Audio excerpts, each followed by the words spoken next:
c'est-à-dire ma vie, sera peut-être ajoutée comme une offrande au sacrifice que votre foi présente à Dieu. Pourtant cela me rend heureux et je me réjouis avec vous tous. Vous aussi, soyez heureux et réjouissez-vous avec moi. Paul envoie Timothée et Épaphrodite aux chrétiens de Philippe. Le Seigneur Jésus me fait espérer que je pourrai bientôt vous envoyer Timothée. Ainsi j'aurai des nouvelles de vous et elles me donneront du courage. En effet, à part Timothée, personne ne porte les mêmes soucis que moi, personne ne s'occupe vraiment de vous. Tous cherchent leur intérêt et non celui de Jésus-Christ. Mais vous le savez, Timothée a montré ce qu'il valait. Il a travaillé avec moi au service de la bonne nouvelle, comme un fils auprès de son père. Donc c'est lui que j'espère vous envoyer dès que je verrai clair dans ma situation. Et le Seigneur me rend sûr d'une chose, je vais bientôt venir chez vous, moi aussi. Pourtant, je pense qu'il faut vous renvoyer Épaphrodite. C'est mon frère. Il travaille et combat avec moi, et vous l'avez envoyé pour me servir quand j'en avais besoin. Il désire beaucoup vous revoir tous et il est inquiet parce que vous avez appris sa maladie. Oui, il a été malade et bien près de mourir, mais Dieu a eu pitié de lui, et pas seulement de lui, mais de moi aussi. Alors il m'a évité une tristesse encore plus grande. C'est pourquoi je me dépêche de vous le renvoyer. Ainsi, quand vous le verrez, vous serez de nouveau dans la joie, et moi, je serai moins triste. Recevez-le avec grande joie comme un frère chrétien. Respectez beaucoup les gens comme lui, parce qu'il a vu la mort de près en travaillant pour le Christ. Il a risqué sa vie pour me rendre service quand vous ne pouviez pas le faire vous-même. Paul met sa confiance en Jésus seul. Et maintenant, mes frères et mes sœurs, soyez dans la joie à cause du Seigneur. Cela ne me dérange pas de vous écrire les mêmes choses, et pour vous, c'est plus sûr. Attention aux mauvais ouvriers, à ces chiens qui donnent trop d'importance à la circoncision. Les vrais circoncis, c'est nous. En effet, nous servons Dieu avec l'aide de son esprit, nous nous vantons à cause du Christ Jésus, nous ne mettons pas notre confiance en nous-mêmes. Pourtant, moi, je pourrais avoir confiance en moi-même. Si quelqu'un d'autre peut penser qu'il a raison d'avoir confiance en lui-même, moi, je peux le penser encore plus. J'ai été circoncis 8 jours après ma naissance, je suis né israélite de la tribu de Benjamin. Tous mes ancêtres sont juifs et j'obéissais à la loi de Moïse comme un pharisien fidèle. J'y tenais tellement que j'ai fait souffrir l'Église. Au sujet de la justice qui vient de la loi, on ne pouvait rien me reprocher. J'ai cru gagner beaucoup avec ces choses-là, mais maintenant, à cause du Christ, je trouve que c'est une perte. Connaître le Christ Jésus, mon Seigneur, voilà le plus important. À mon avis, tout ce qu'on gagne, ce n'est rien à côté de cette connaissance. Pour lui, j'ai tout abandonné. Pour gagner le Christ et pour être uni à lui, je considère toutes ces choses-là comme des ordures. Je ne suis pas juste parce que j'obéis à la loi, mais parce que je crois au Christ. C'est Dieu qui rend juste, et il rend juste celui qui croit. La seule chose que je veux, c'est connaître le Christ et connaître la puissance qu'il a fait se lever de la mort. Ce que je veux, c'est souffrir avec lui et lui ressembler dans sa mort. Ainsi, j'espère que je pourrai, moi aussi, me lever de la mort. Courir vers le but.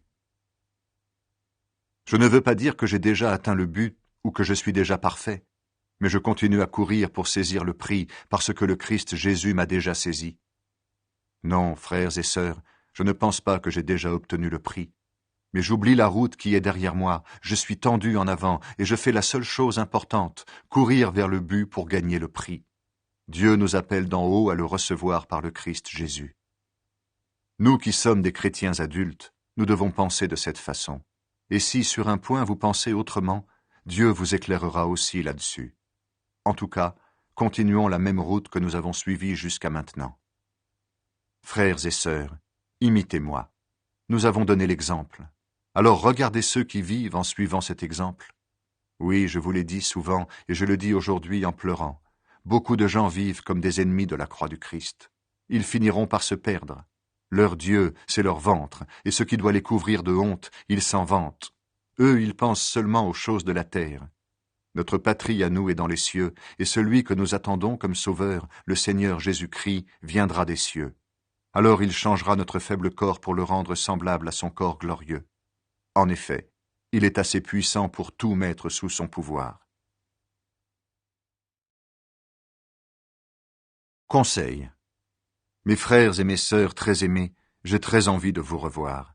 Vous êtes ma joie et vous me faites honneur. C'est pourquoi, amis très chers, restez fidèlement unis au Seigneur. Évodie et Syntyche, je vous le demande avec force, soyez d'accord entre vous en restant unis au Seigneur. Et toi aussi qui travailles fidèlement avec moi, je te le demande, aide ces deux femmes.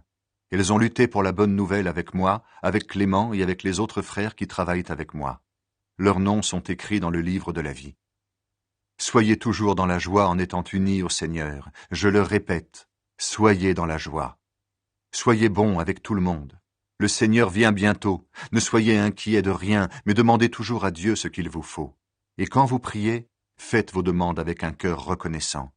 Ainsi, la paix de Dieu, qui dépasse tout ce que nous pouvons comprendre, gardera vos cœurs et vos pensées unis au Christ Jésus. En tout cas, frères et sœurs, voici ce qui doit vous intéresser.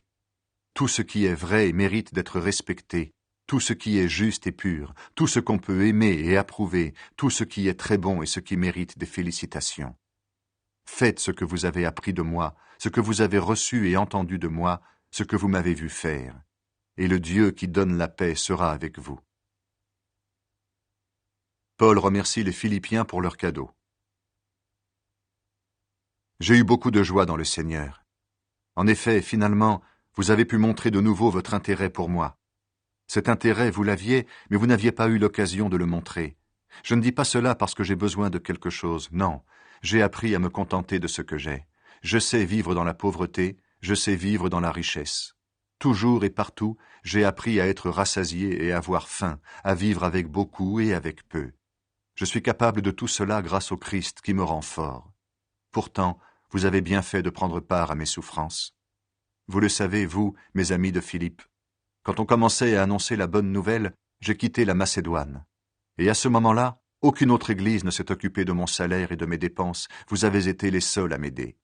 Déjà, quand j'étais à Thessalonique, vous m'avez envoyé plusieurs fois ce qui me manquait. Cela ne veut pas dire que je cherche des cadeaux. Ce que je cherche, c'est que vous en retiriez un bénéfice. J'ai tout ce qu'il faut, et même plus. J'ai reçu ce qu'Épaphrodite m'a apporté de votre part, et maintenant j'ai vraiment tout. Vos cadeaux sont comme une offrande agréable, un sacrifice que Dieu accepte et qui lui plaît. Et mon Dieu vous donnera tout ce qui vous manque par le Christ Jésus, tellement sa gloire est grande. Rendons gloire à Dieu notre Père pour toujours. Amen. Salutations. Saluez dans le Christ Jésus tous ceux qui appartiennent à Dieu. Les frères et les sœurs qui sont avec moi vous saluent. Tous les chrétiens vous saluent, surtout ceux qui travaillent au service de l'empereur. Que le Seigneur Jésus-Christ vous bénisse. Salutations. Moi, Paul, je suis apôtre du Christ Jésus parce que Dieu l'a voulu. Avec Timothée, notre frère, j'écris à ceux qui appartiennent à Dieu et qui sont à Colosse, nos frères et sœurs qui croient au Christ. Que Dieu notre Père vous bénisse et vous donne la paix.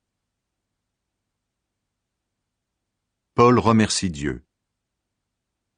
Nous remercions toujours Dieu, le Père de notre Seigneur Jésus-Christ, quand nous prions pour vous. Oui, voici ce que nous avons appris. Vous croyez au Christ Jésus et vous aimez tous ceux qui appartiennent à Dieu. En effet, vous espérez ce que Dieu a préparé pour vous dans les cieux. Quand la bonne nouvelle, qui est la parole vraie, est arrivée chez vous, elle vous a fait connaître cette espérance. Cette bonne nouvelle donne des résultats et se développe aussi dans le monde entier. Chez vous, c'est la même chose depuis que vous avez entendu parler de la bonté de Dieu, depuis que vous avez vraiment compris que Dieu vous aime. Épaphras, qui est notre ami et qui travaille avec nous, vous a enseigné cela. Il nous remplace auprès de vous comme un fidèle serviteur du Christ, et il nous a fait connaître l'amour que l'Esprit Saint a mis en vous. C'est pourquoi nous aussi, depuis que nous connaissons ces nouvelles, nous prions sans cesse pour vous. Et nous demandons à Dieu de vous donner toute la sagesse et l'intelligence qui viennent de son esprit. Ainsi vous pourrez connaître entièrement ce qu'il attend de vous. Vous pourrez vivre comme le Seigneur le veut et faire tout ce qui lui plaît. Vous accomplirez toutes sortes d'actions bonnes et vous connaîtrez Dieu de plus en plus. Sa puissance magnifique vous rendra fort pour tout. Alors vous résisterez et vous supporterez tout avec patience. Avec joie, remerciez le Père. Il vous a rendu capable de recevoir les